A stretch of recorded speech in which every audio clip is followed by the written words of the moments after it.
So for this episode, I want to talk about what we're all feeling, and that is stress. So much stress. And what really made me want to hone in on this is just a couple of days ago, I was sitting at my desk and things were going smoothly, and I was feeling this little ball of stress in my chest for nothing. Like nothing had happened. It just started. Now I know why it happened, because I am under a high amount of stress and it just took that moment to flare up. But I was telling my husband that, it just got bigger. And so the more stress I have, the bigger that prickly ball feels. And so I went for a walk and that helped. But and I mean, that's one of my management things. And I know that you help people work through that. But just kind of for a moment, a genuine moment, how are you doing with all of this stress right now? How are you doing on like a personal level? And I think that's interesting, this question now. When I ask people how they're doing, it's different now, because I feel like now when I ask, I'm opening the floor for you to not give me a positive answer if that's what it is. Mm-hmm. So how are you doing right now with all of this? I'm doing, I'm uncommonly good right now. But I have to tell you, the past 6 weeks have been challenging and they've been trying. And even though I try to practice what I preach, it's always difficult to maintain that perfect level of harmony within oneself. And I think it helps, and I don't think this question is out of line or ridiculous.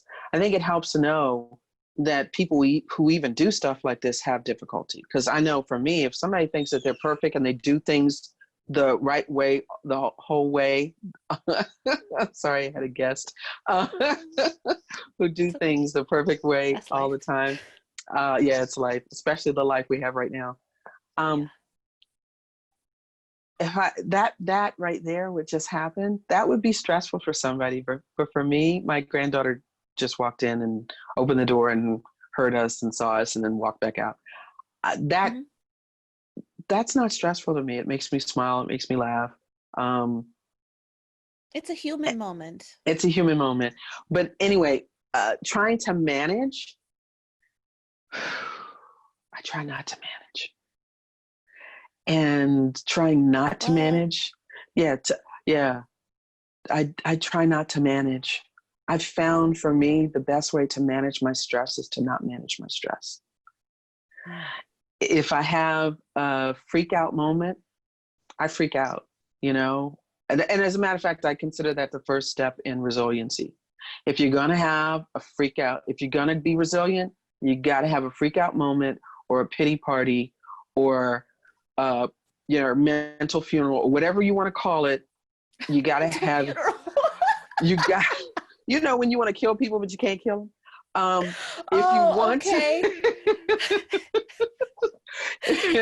If you want,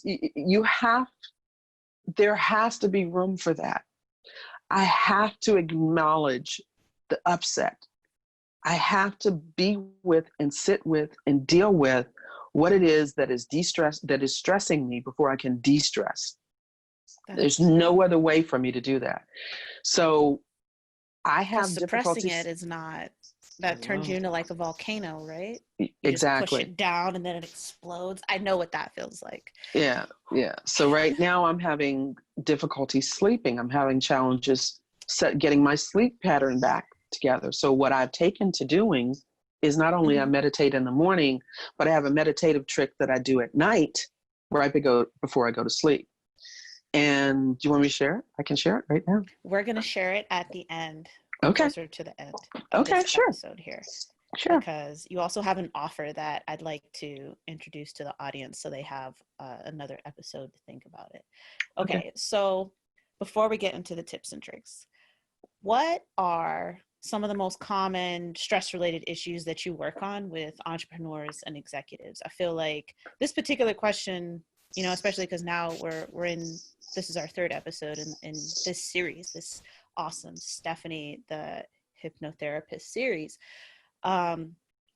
And I feel like if we can kind of list some of those common problems, then that can kind of help people know if working with you or working with someone who does what you do would be a good step for them, especially since we can do it online now, so that's not Mm-hmm. even a barrier at this moment. So what are the most common stress related issues that you work on when somebody's like, I have X problem?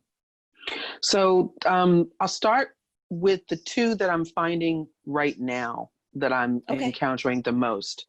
And the first one has to do with the stress that's coming from different areas of their life, Mm-hmm. interfering with their ability to work.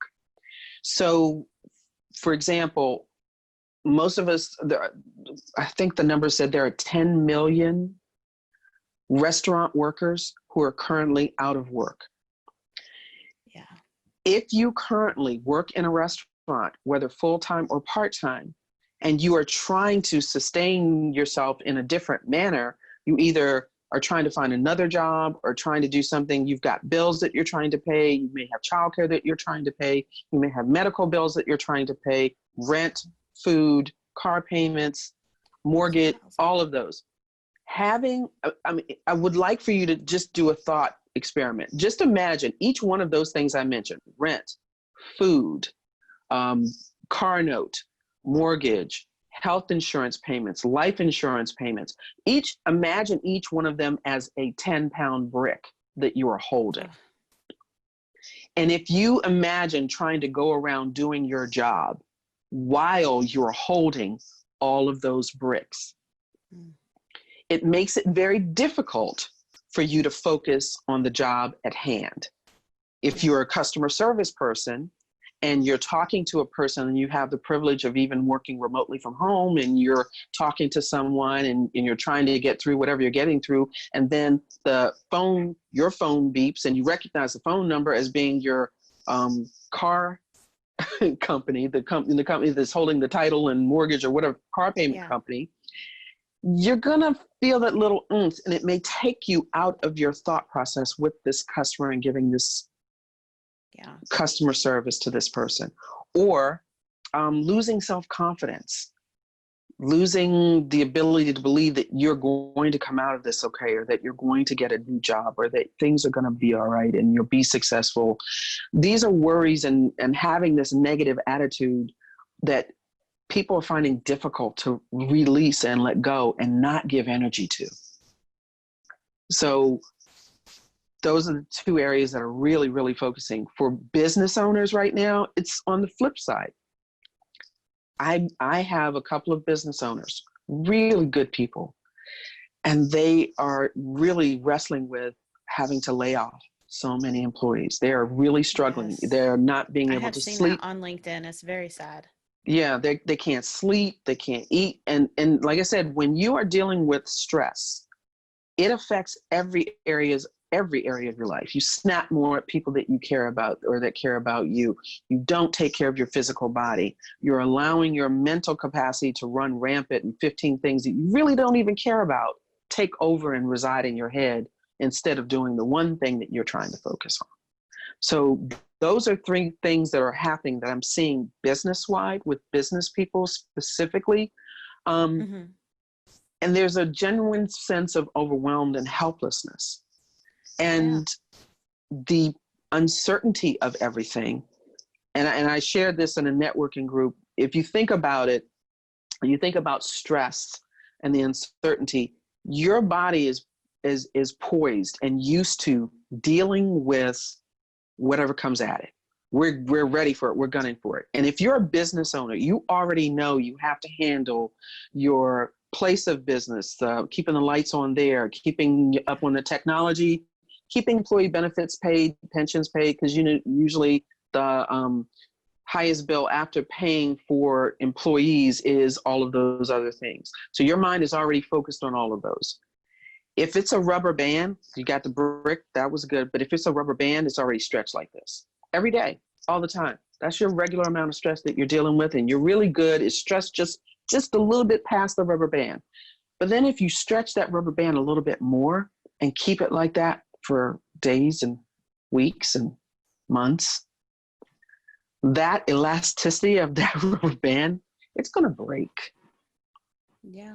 Something's got to give. My husband and I were actually comparing this experience. So we actually met on deployment because we were both in the Army, and we were actually comparing this experience. In some ways, it's very similar to deploying. And to your note about the rubber band, that is exactly how we lived, all stretched out like that.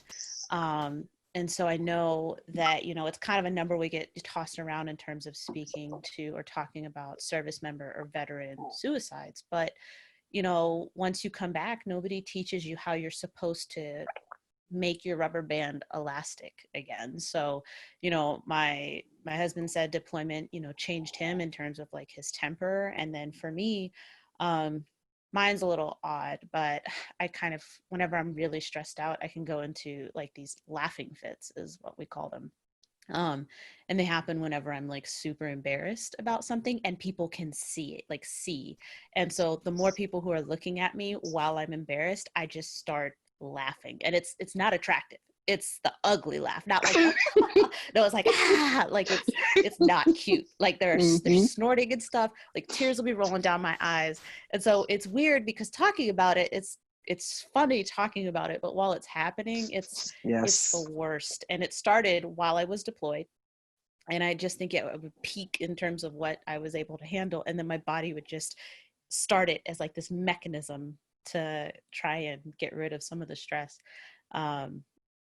But yeah, I mean, stress, having the rubber band all stretched out like that, it definitely changes you. And it's like you said, we're not going back to normal. We're gonna be, this is just, we're gonna do something else. We're gonna move into another phase, and we're all going to be different, especially since they're saying school might not start again until January. And I think